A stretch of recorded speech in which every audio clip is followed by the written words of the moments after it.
here this afternoon just to show everybody some of the steps and the importance of pond maintenance.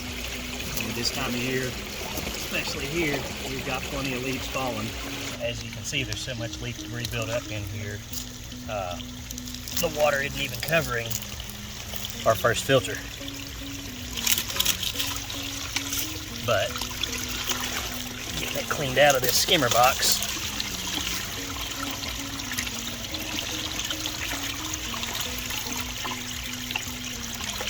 not only puts the water back over our filter, but allows the skimmer to do its job and continue to suck more leaves out of the pond.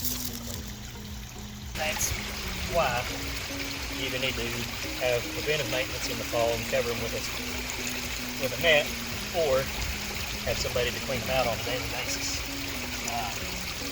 Lack of water going into the pump vault can burn your pump up, and too many leaves can actually clog it up enough to where that'll happen.